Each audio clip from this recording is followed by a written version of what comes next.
Masterminds have been around for a long time, right? But unless you had a bunch of extra income to throw at it, you couldn't be a part of it. Well, we wanted to solve that problem. And so we're bringing masterminds to you for free. Welcome to Mastermind for the Masses. Hey everyone, welcome to this week's Mastermind for the Masses. I've got Colby and Shan here. We're on a new platform trying out some new technology, so hopefully that works well for us. That's what's been going on this week for me, was trying to test this out and make sure it was going to be ready and good to go for this episode. But what's been going on with you, Colby? I have still been preparing for the move that's happening next week, next Friday. So I finally got all my utilities set up, which is nice. So I don't have to worry about that anymore. So now it's kind of just packing and executing the move, which is pretty cool. I got a game this Sunday, and then I got two games next week, including the day we're moving on Sunday, which that should be fun. Probably going to be exhausted at the end of that one. But yeah, no, everything's good. I'm super excited to move into our new place and experience what it is to be a homeowner. So that should be fun. Yeah, it's bittersweet for sure. I'm sure Shane can tell you with his recent move. What have you been up to this week, man? Man, Kobe, to move twice in that short amount of time, after what I just went through, like Yeah, that's wild. I'm sending you lots of positive energy because I'm appreciate sure it. at least with you buying, it's going to be a little bit more exciting for sure. Yeah. But yeah, no, I haven't been up to too much this week. I've been sick, so I've having the rollback, the jujitsu. I've been having the rollback. A lot of the extra stuff I had planned. I was supposed to take a trip to North Carolina this week, but ended up not making it. So not doing too much this week. Just trying to recover, trying to get back in shape to um, start next week with a strong one. Well, it definitely sounds like some physical weeks for you guys. I don't know if I have anything quite so exciting, but one of the things that jumps to my mind hearing about your guys' weeks and something I wanted to chat through today is, how do you know? I guess how do you evaluate whether your high performance has been successful, right? Like, how do you know when you're achieving that? Because the way I look at it, there's really two points of view. You've got your internal evaluation and kind of your own self reflection and awareness, but then there's also external validation, right? It's people telling you, or awards, or different things like that. Maybe it's a job promotion, maybe it's a compensation increase. So I think about that when think about Colby, perfect example, right? Your games that are coming up, your hockey games, you get the external validation of you either won or lost, right, with the scoreboard. But then I'm sure internally you're also evaluating, how did I do? How did I contribute to the team in this game? Right. And it's possible that you could feel very good about how you performed, whereas the external validation might be that you lost. Or it could be vice versa, right? The external validation could be that your team won, but you might be beating yourself up because you feel like you could have performed better. Um, I'm curious to see what you guys think about this, because I feel like, and I could be wrong, but I feel like, before I say what I'm thinking, I'm curious to think what you think. Do you think those things typically align, right? Do you think the external validation and the internal recognition match, or would you find it more often that you're usually harder on yourself, or you look for that external validation more? I'm gonna kick it to Shan. I'm gonna kick it to you first here, man. What are you thinking around that? I For know I me, a used lot of Colby as an times, example, but I want your yeah, thoughts. yeah, me, a lot of times, I can it can definitely get confusing because there's instances where you might just like chip off something that you set a goal for, and you feel like just to try to, I don't know, try to like mimic that feeling of accomplishment, right? Like let's say you've had a long day and you're chipping away at something small that wasn't too difficult, but you know it was towards your end goal, or it was on path uh, for your achievement. That sometimes gets in my way and might fall into um, that category you were just talking about, where it's more of like a self-reflecting, or not self-reflecting. God, it's you stole the word. Like internal awareness, evaluation, Internal validate. validation. There we go. Yeah. There's instances where that kind of conflicts with actual external or just regular validation that you might receive whenever you're chipping away and performing really well. But for me, it's always whenever I'm doing something I really don't want to do and I'm really struggling with, that I start to reflect and notice that, okay, like I'm becoming that like top 20, top 10% right now because I'm doing something that I can visually see is being more difficult than most of my peers or like others would probably kind of give up at that point, or just maybe not be as motivated or influenced to go farther. So for me, like the only time I ever kind of reflect and pick up that I might be um, actually becoming a high performer, or at least in the category of what I'm trying to achieve, is whenever I'm realizing I'm doing something that's abnormally difficult or like easy to excuse, right? So like I can easily just jump on the couch, watch TV, or I can completely redesign my website, even though it's functioning, even though like it works. There's no pressure to do it other than the fact of improvement, right? So like there's those small scenarios where I do self reflect, and the high performance validation kind of kicks in for me. So is it fair to say that you rely more on internal validation than you do external? I don't like to rely on either, but of course, for sure, internal for me, because external is really easy to get mixed up with, right? Like if you're doing something different than anyone, they're gonna automatically assume you're doing something difficult, right? Like Colby might think whatever I'm doing like for the business might be difficult, and I might think that playing hockey like is actually impossible. Actually, right now I do think it's completely impossible. I don't even know how to skate. So I can go and hype Kobe up and tell him how like freaking awesome it is that he's out there every weekend. But that might not necessarily give him the same validation that him telling himself, okay, I've been playing hockey for 5 years and now I'm winning every weekend. Like that might be the more powerful validation that Mhm. means significantly more. But again, I don't like to rely on either. So, what do you do in a situation where, because I definitely agree with you, like I prefer to lean on sort of validation from within because it can be pretty rewarding, but there's also a lot of instances where the external validation from close friends, close peers, parents, etc., really means a lot to you.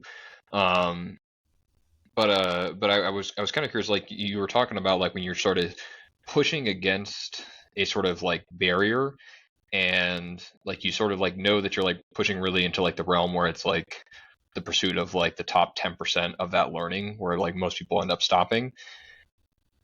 Because I think that's a really common occurrence, like where someone like hits that barrier. And I think this whole how do you analyze and also try to get validation for yourself and like trying to like stay motivated for it, because I think that's where the validation is kind of important. It's kind of helps you, stay motivated, encouraged, that you don't feel like too down to where you're like demotivated to like not do it anymore.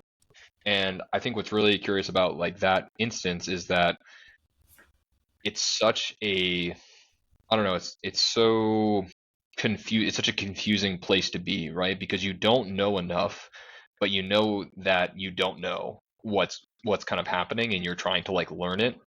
And it's kind of hard to evaluate how good you are at that skill. Like, like, yeah, you're pushing the boundaries of this knowledge, but you can't really maybe measure exactly how you're doing, because you need to kind of like get past it to then have the accurate image to reflect upon and judge yourself. So in those instances, do you find it helpful to try and seek out some, maybe validation isn't the right word, but some sort of external feedback in those instances? Josh, you want to handle that, or Well, I mean, there's a lot to unpack there. I think, I was, I definitely think external plays a factor for me. Um, Less now than it used to. External validation was always very vital to a lot of the things that I did, right? I wanted people to kind of I guess validation, right? That what I was doing was mattered or was important or was one of those things that, most people wouldn't do, right? In that top 10%. Um, but I think as I've gotten older and I've matured a little bit more, I realized that that was being fed more by my ego than anything else, right? I wanted to have that feeling of, hey, look at me, I'm doing really good. And whether that's internal or external, I think that was ego driven, at least for me personally, right? Because either internally I felt good about myself, which was kind of impacting that ego, or externally people were telling me how great I was, and that was, impacting my ego. So I think my motivation probably was unhealthy, and what I would call an immature state, right? That being led simply by ego rather than interest, for lack of a better term, right? Something that I wanted to do because I wanted to do it, not because I wanted other people to recognize that I did something, right? So I think I had a little bit of maturing that has occurred through my life. When I was younger, that's what I would say. I think external validation was a lot more important to me then and necessary, but for the wrong reason. I think as I've matured, I still appreciate external validation because, there is, I think having multiple points of view is incredibly helpful. So if I only rely on my own internal measurement stick, I don't know if that's going to give me a fair assessment of how I'm actually performing. But I also don't think it's healthy to rely solely on external validation, because you should be confident in yourself and your abilities and what you're bringing to the table. So I would say my approach maybe has been the same, where I want both internal and external. But I think the maturity that I underwent, I think when I was younger, external came first with internal secondary, and it was driven more by feeding my ego. And as I've matured over the years, I feel like now internal has become the primary, with external being a secondary source, and fueled more about my interest and desire than something to feed my ego. I don't know. Does that answer your question, Colby? Yeah, I mean, kind of my way of interpreting is that, and I kind of feel the same way. It's like I think everyone has a sort of base state, right, when they're younger, that they kind of like almost are starting off with based off of, their personality as when they're born and their sort of like initial upbringing. But then as you gain experiences, you start to update your filter, so to speak, and that filter helps to help you like pull out the signal from the noise in terms of what should you pay attention to for external validation versus what you should listen to internally for what you're going to do and how you should evaluate what you're doing. And the only way to refine that filter is with that experience and some self-reflection. And it's a constant, to me, it's more like it's a constant back and forth between having the perspective from your peers, people that you trust, for that external source, and also the sort of internal sort of reflection that needs to occur over time as well. Yeah, I'm curious. So I kind of told you guys and shared what I think my drivers are for why I want to be a high performer, and kind of why I've driven that path. But I'd like to hear from both of you kind of what your drivers are. I'm thinking that might be helpful for our audience too. Like, I Yeah. would consider both of you high performers. I know Shan tends to not put himself in that category, but Colby and I, from the external side, would definitely say that you are.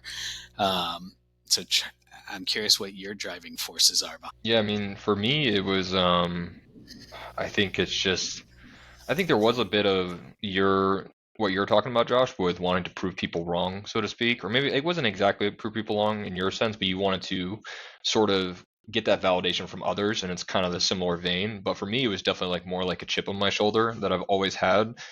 Sometimes in instances where it was rightfully sort of felt, and sometimes it was just like self-generated, kind of like if you like watch Michael Jordan's like documentary, in the sense that he kind of just like made up his own like ways to get motivated, and one of which was to sort of like, prove people wrong, even though like maybe there weren't even people that were like saying he wasn't the best or something like that.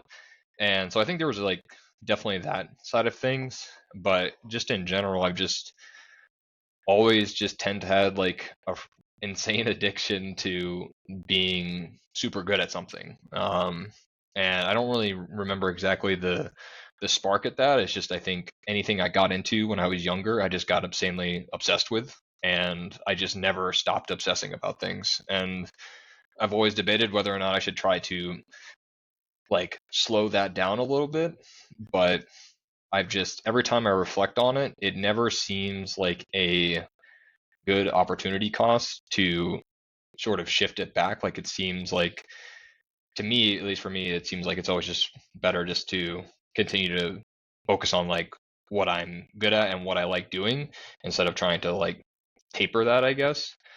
So that's kind of like the initial like motivation. But I mean, definitely over time, I think for me it was like, yeah, I want to prove to people that I can be maybe not the like literally number one, but extremely good at this thing. Like I know in school when I went to college, I wanted to prove to everyone that I wasn't like some, dumb kid, that I could actually apply myself, do extremely well, right? And that's actually a really good example because I remember my dad told me like he was like proud of like what I was doing in school and all that sort of stuff. So it's not like no one was saying anything as it was happening, but I can't remember the exact first time it happened, but it was like a couple of years after I graduated, and we kind of had a talk, and he had said something about like how like proud he was of me going through school because I did extremely well. And he was saying because it's like I did something that I didn't really have a pre-existing skill set with, and he could see the amount of work and effort that I put in every day to excel at my studies. And like and that was like a really, it's still one of my favorite moments with my dad, that I've had. And I think that's like an example of something that's a really good uh, like external validation, I guess. I still felt very proud of myself going through that experience, and I could feel what I was doing.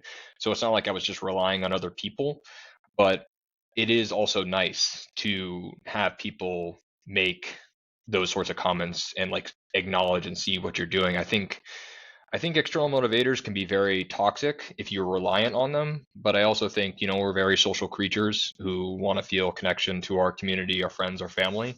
And when those close loved ones, acknowledge the stuff that we do in a very positive light, I think it's only a good thing. Yeah, I think you hit the nail on the head, right? There's good sides and bad sides to everything, and it's trying to strike that balance. So, Shan, I'm curious. Same question to you, man. What drives you to be that high performer? Honestly, every single day I nearly think about it. Like you could die today, you could die tomorrow, and like I don't approach life with a greedy mindset, but or I don't approach most things in life with a greedy mindset except for life itself, right? Because in my motto, like the less you take in life, the more you leave. So what constantly runs through my mind is like, and again, it's not to me, it's not about being a high performer because I really, I have some indifferences of that classification, but to me, it's more about being like well rounded in a lot of different areas. And one thing that gets me is like the more I can chip off and the more I can like dive in and grab experiences in life, the less I feel like if I died tomorrow, I wasted a whole lot of time, right? Because there's so much uncertainty for me and like anything, you know, like next week, you never know what's going to happen. And it might not be in a scenario as drastic as like you're dead and it's over, right? Like you could break your leg, you could lose an arm, like um, you could suffer some kind of illness that makes a million different things that you wanted to tackle completely irrelevant or impossible. And that's like constantly floats in my mind, and it's what keeps me up till 3 a.m. at night. Is those little things, right? Like I think about that often with like music too. Like of course I constantly think about like as much as I love to play a guitar and mess around with the piano and dive into different instruments and practice like music theory, I could lose an arm any day, and I have to live for the rest of my life knowing that if I spent a little bit more time at it or chipped at it a little bit harder, I'd be that much more fulfilled.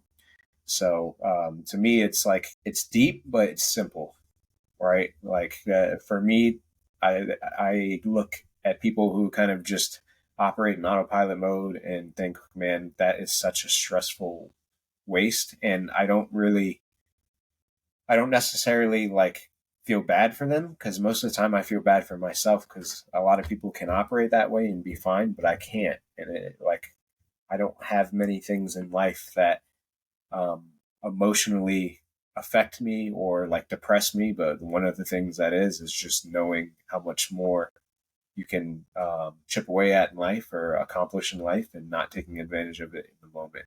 So that kind of what drives me to, again, like try to get a lot of experience in different areas and try to become not necessarily an expert, but well rounded. And it's what, I don't know, that just keeps me up at night knowing that. And thankfully it works. And for Colby's point, the validation is what continues to make it grow, right? Like I don't rely on validation. And the reason I say that is because what I just told you guys, right? Like it's more about wasting life than it is for validation. But the validation is kind of like, to me, like the God's indicator that you're doing something right, or at least like you should continue to do it. Mm. Right. So I don't know if that kind of answers your question, but that's what hamster wheel runs in my brain. And no, it does. You said something there that I thought was pretty interesting, right? And I want to dive into it for a quick second. You said the less you take, the more you leave, which it was an interesting statement. And you reference balance. I'm wondering, do you also feel it works in the inverse, right? Because obviously at a certain point you wind up with a certain amount of items and you have kind of a surplus. So do you also feel like the more you give, the less you hold back? Absolutely. So that it's not the greatest expression in my like in that use, because most people when they hear that, they think, oh, like a Thanksgiving table that has limited supply of food, you're taking half of it and you're leaving everyone else with nothing. But for me, it's more like life is kind of an endless buffet, and the more you take from that buffet, kind of the better everyone is, right? Because like everyone has that same opportunity. You might have a few people, you might have like Jim, John, and Sue that are only taking like three portions of food and maybe one dessert, but I'm over here trying to go until like I absolutely can't breathe anymore. So the analogy needs work for sure. But I actually think it's a great analogy personally because I think you're absolutely right. Like there is something to the idea that, you got to be careful about how much you leave on the table, so to speak, just because, yeah, I think you just have like an intense appreciation for the value and sort of greatness that life can give you. And if you don't actively pursue that and take it, then you sort of just leave it there and you just, it's just wasted potential, so to speak. right. But I still think it's a great analogy because, like, personally, I also think that can go way too far in the sense of a buffet. You can overeat way too much, Yeah, have absolutely. a terrible stomach ache. And yes, you had your fill to an extreme Yeah. level, but it also, if you are reflecting on how you feel, it doesn't feel very great. So it's a balance between Mm-hmm. how do you get the most out of it while still not feeling like Yeah, that's crap true. That's true. You could eat way too throughout much it. mac and cheese, and now you got no room for the Yeah. food, right? Yep. So Yep. that's a good. Yeah. I almost think of it more like all you can eat crab or something, right? You're not going to clear the restaurant out, but you can have as much Yeah. as you want and you want to get your value's worth. So you're not taking it away. It's not like they take it off the menu. Shan ate all the crab. It's gone. Sorry, Yeah, it's guys. gone. Everybody can have their fill. Yeah, I'm curious though. I know we've talked about like the validation side of things already a little bit, but how how important is, like, do you guys view validation in your own life, both like taking time to give yourself, your own personal like gratitude and validation, and that period of reflection for yourself, or versus taking some time to get that validation from others and have that external reflection or perspective given to you, like, and I mean this in terms of how does it help push you forward? Like, do you view validation as a very critical part to sort of being successful in life? Do you think it's a nice sort of way to keep your mental health in order? Like, where do you guys even like see validation on the spectrum of your life? Because I know, like, for me personally, um, I do find it very critical to my performance, my happiness, how much I just in general and enjoying life, because you can grind the shit out of your life and you can put like you can just go to a place and just like work your ass off, right? Like that's very possible and people do that. But it doesn't mean that you're happy while you're doing it, right? And for me, I've been in a place where I've just done that and I still think it was necessary during that time, but I also think I could have done it in a way that wouldn't have been as unfun, right? And I think for me, the key part is pairing it with a bit of appreciation and sort of like having internal like self-respect for myself, because it's I kind of like to like remind myself of where I came from and where I am at now. It's like, I know it's kind of cliche in the sense that, oh, you can't measure yourself against others, you just got to measure, like, I think that's kind of hogwash, because like, I do still compare myself with others, and that's kind of like an internal driver for wanting to see what's possible and push myself to that limit. But I think, I still pair that with, even if I don't hit that goal, okay, well, I still got way more than when I initially started. So like, good on me for like doing that, right? And so, yeah, I think it's been a very critical part of my life for, I wouldn't say performance, but performance and happiness at the same time, and fulfillment and satisfaction, I think, for sure. So if I can jump in there, I think I- um, I'll answer your question with a story that of my personal experience. So I was once fortunate enough to go through kind of Clifton Strengths tests, and it was an entire certification course. And so I went through there, and at the time, I would say in my career, I had not felt very fulfilled. I felt like I was starting to get burned out, actually.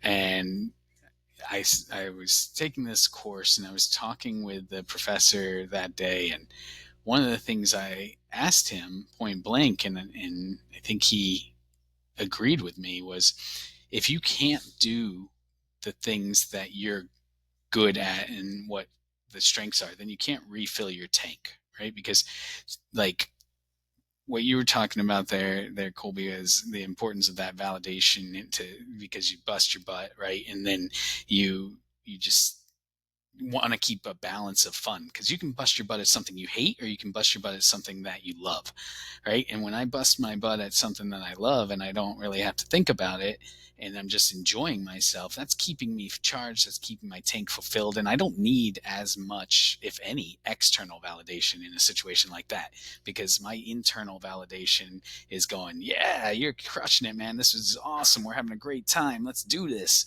right? And I don't need a lot of external stimulants to keep that going.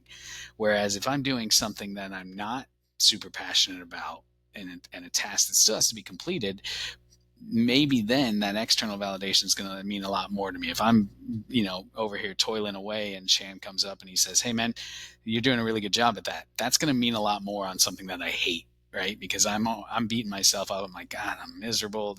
I'm doing a bad job at this, whatever. Because I don't care enough about it to really internally keep myself driven. So I think it depends for me on whether I'm getting to utilize my strengths. If I can utilize my strengths, internal validation all day long, because I know I'm good at it. I can tell it's a strength. It's natural, right? Whereas if it's something outside of my wheelhouse, especially if I'm struggling with it, that external validation means so much more to me. Chan, I don't know if you have any additional thoughts around that, but that's kind of my gut take on that. Yeah, no, you bring up an interesting point, because before you said all that, I would normally approach it with like, I just don't need external validation. I just don't feel, for the most part, I need it, because if I'm doing something like in a scenario where like I'm trying to make someone else's life better, but I'm also like passionate about doing it, right? Like just internally knowing that it might make someone else's life better is all I need. I don't need to hear that person say, "Hey, you just made my life better," right? Like it definitely helps, of course, but I don't even think about that. But in a scenario, you bring up an interesting point where it might be a scenario you're doing something that you don't want to do, or you're not passionate about, or just really doesn't give you any sense of like accomplishment, right? But you have to do it. I guess external validation could be huge for that. Hopefully, you don't have to do that too often, right? Because I don't think neither of us are a big believer in having to do something that there's zero attachment or passion to, but it all happens. So yeah, no, I that give me a different perspective on external validation, and I think we all like it. We just don't all necessarily need it, but in a situation like that, I think it can only be a positive experience for sure. And that might be a good approach for someone who's like, how do I do this that I really don't want to do? Like, how do I knock this out? And or I don't know, how do I like rake my grandmother's leaves and show up and actually get it done and do it when I really don't want to. Well, maybe you can think about how much better to make her feel, or like the end result to doing something like that. So And yeah, even as silly as it sounds, it could even be external measurements against your performance, right? So if I take your scenario about raking grandma's leaves, I might want to try to get 3 bags full in an hour as opposed to 2 bags full in an hour, right? And set a yeah, little goal for myself, because odds are, with leaves, I'm going to be back there again in a month to do it again for her. And, I'm going to have a benchmark. It's kind of like when you go to the gym, and yeah, when you're lifting weights, I, I mean, there are times obviously where you're focused more on maintaining, but usually people are trying to increase the level that they can operate at, right? So you're competing with yourself, so you have that internal drive, but really the only way to know whether you're succeeding or not is through that external validation of, could I lift 5 more pounds? Could I lift 10 more pounds? Because yeah, just feeling good about the workout, if your goal is to increase, like the goal also has to be aligned with the validation source, right? I think. yeah. And, that's kind of powerful because that scenario wasn't just random. I actually had my grandmother asked me to go on her roof and clean her gutters and like clear her roof because she has this giant oak tree that's like hovering right over her house. Swing Um, by my mom's too. She just yeah. asked me to come do that. At this point, right? But in the moment, I really didn't want to do it, and I remember letting that Shan hamster wheel kick in, and like as soon as she asked, I accepted, and I'm like, I got to do this right now because I'll put it off and I won't do it, and I'll just hate myself more and more. So I did it like the next day, right? Um, and then while I was up there, like while I went and do it, it was a drag getting out there. But at the time, I knew if like I did the very best I could, which I spent like 2 hours up there, that it would probably be prolonged and it would chip away the next time some kind of request like that comes. And like I couldn't have been more right in this scenario, right? I specifically remember she had like oak moss growing on her shingles, right? And that stuff will deteriorate your shingles over time. So I was like hand fucking each one. I cleaned like every bit of the gutters. I like actually like got it. It was disgusting. I looked like I played in the mud by the time I was done with it. But I could almost swear to you that my grandpa has dementia now because every time I see that man, he's like, man, like my gutters have never been so clean. My roof has never looked so good. And he says the same, like it's been like 2 months and he's been saying the same thing every time I see him. But at the same time, like if they were to call me to do it again, like I'd almost look forward to it, right? Yeah. Because it made that much of a difference for them. They've never asked me for something like that, but my grandpa's getting older. He's not too stubborn to know he shouldn't be on the roof anymore.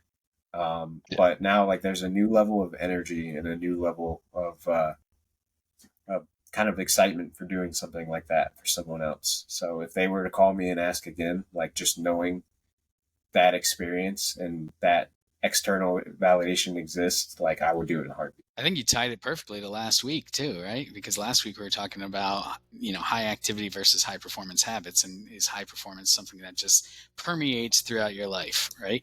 And you Mm-hmm. just explained it perfectly. You got on the roof doing a task you didn't really want to, but you still performed at a high level, and that gave you those results and kind of fueled you to want to do even better next time and perform at a higher level, which is really awesome, honestly.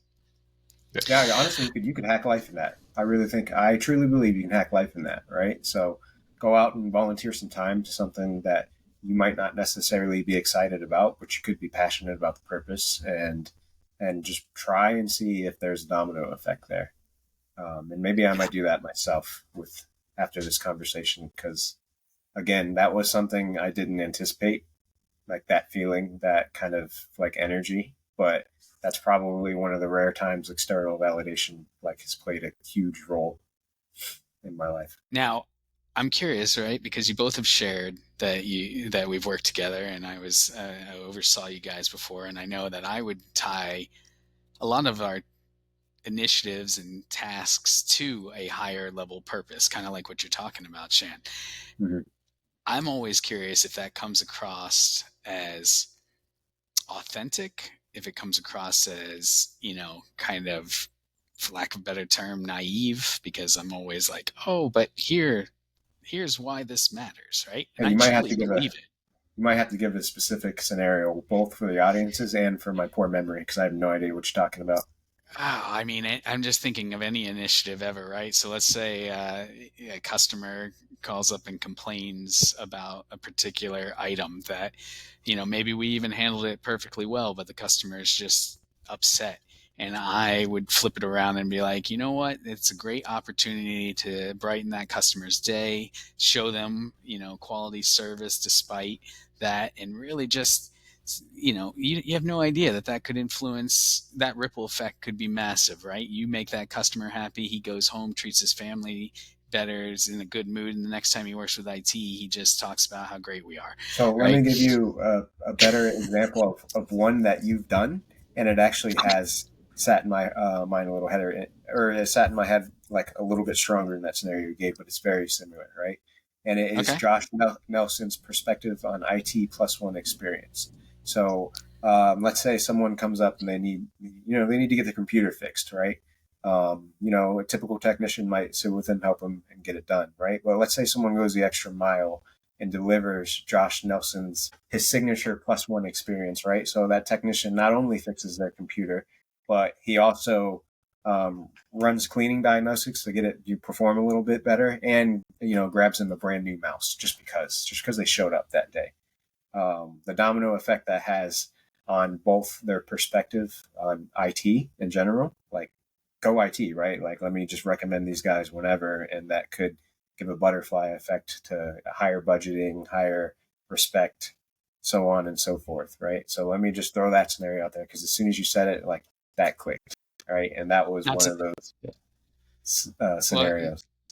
yeah, to throw it back at your roof scenario, right? You're doing the exact same thing. It doesn't matter if it's in IT or otherwise, right? You said, I'm going to clean this roof. I'm going to go the extra mile. I'm going to handpick this moss. I'm going to get down and dirty into the gutters so that I don't necessarily have to get to it again as quickly, because I'm going to do a really good job. And that's kind of the same philosophy, right? By doing those diagnostics and getting them prepared, you're going to see them. They're going to need you less often. You might see them just as much. They might want to come by and say hi, right? But you're setting Yeah. them up for success. Colby's got a lot of You're, facial expressions going on, so I really want to hear well, to his your question thoughts. real quick too, Josh, you said, does it feel authentic? I think you were so good at selling your passion behind why you may have made it for a higher purpose. That honestly, it always did feel authentic. I just thought something was a little bit wrong with you, and you cared way too much. Something probably is a little bit wrong with me, so that's okay. But I'll let Colby take over on that. Yeah. So in terms of it being and feeling, because I know it was authentic, in terms of it feeling authentic, I think there were times where I couldn't tell if it was something you believed or if it was just something that it was aligning what the company wanted with the best that we could do at the time to achieve company goals. And I think either one, like the fact that I couldn't tell is good. And I think getting to know you over time, because you were also, I think if you had just said all those things and kind of like aligning, because I think most managers align sort of company goals with like what we're trying to achieve and having a common purpose. But then what's missing, I think, is they're then very divorced from the rest of the team. They don't really get to talk to that person very often, and it's kind of like they're just some sort of nebulous figure that you don't really get to know. But I think in our situation, because we actually all got to get to know you pretty well through like the one-on-ones that we had and all that sort of stuff, it was pretty easy to tell like how genuine you were about the things that you were talking about and what you were trying to achieve. And I think like that is the big difference. It's great to link everything to a common cause, but I think it feels much better, and you can build trust with someone that you know. It's hard to build trust with someone who's just barking orders at you that you never really get to know at all. Like that's just, it's to me it's just that'll always feel different if you don't really get to know that person. It's a good strategy Um too. yeah. It's almost like Josh has become a little bit expert at farming and manifesting external and more internal validation, I guess, at that point, right? He's externally farming internal validation, telling you that you're doing something that's probably more impactful than it is, but at the same time, it kind of unlocks internal validation that didn't exist ahead of time, right? Because Yeah. most people would have just said, okay, I helped that person and now the computer's fixed and at least they can work, right? But now there's a layer to it to where like, okay, they're going to go home and praise IT for the rest of their life or something like that, you know? So it's Yeah. interesting. It's an interesting tactic. Well, and the thing that's nice about this sort of like system of like having, because like we were talking about internal and external validation, but we talked about external validation as someone like saying like, hey, good job doing this, good job doing that. But I think it also applies, especially in a work sense, where you that your job, your manager, the company has provided distinct goals, and it's very obvious when you achieve them. And so you don't need that person to say anything to you when it's achieved. You know that you've achieved it, and like and all the effort that went in. So it's like it gives you feel internally validated because, but it's almost like externally applied because all the prerequisites weren't done by you. So I think like stuff like that is also like extremely helpful, and again is kind of just like that level of encouragement and motivation that can help you to continue to pursue things at a higher level again and again. So yeah, I guess there's like that other piece too of validation that you can have. Yeah. So, I mean, it sounds like, as we're going to learn, I think, this entire second season, right, that there's a mature state and an immature state of all of this. So, validation in and of itself is not naturally good or bad. It's just like, what's your driver behind it, and why do you seek that internal versus that external? And really making sure that you balance that in a healthy way. Because if you only seek external validation, you may destroy yourself internally. You may compromise your ethics and beliefs. You may, just make a bunch of poor choices. And if you only seek internal validation, you may offend other people. You may throw them under the bus, walk over them, and not treat them with the level of respect that we would hope to see in humanity. So I think this has been a very interesting conversation, but I do want to circle back around with our final thoughts. So I think I'll go to Shan first. What final thoughts you got around this particular topic? Yeah. So I know we talked about a plethora of different things, but for me, it goes back around to approaching life not necessarily relying on validation because life's short. You only have so many opportunities, and it goes back to that endless buffet of what do we call that analogy, where kind of the less you take, the more you leave.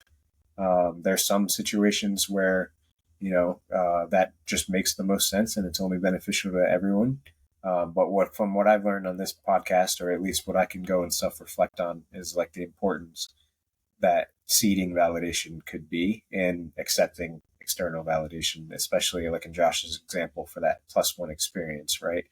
Like there's opportunities where you can kind of work on seeding internal validation for others, which could kind of farm external validation for yourself, right? So if I were to be in a scenario where I told Colby, man, like how crazy and good of a hockey player would you be if you won like the next 4 games in a row? That's crazy, right? And then he goes and wins the next 4 games in a row, and like internally he's like, damn, I guess like I'm doing something much more impressive than I thought. And then he's able to openly reflect on that, which gives me that external validation that I may have helped seed something. So there's a lot to think about for sure on this episode, but I think it's important to study these things, right? And kind of pay attention to what drives people's motivation and,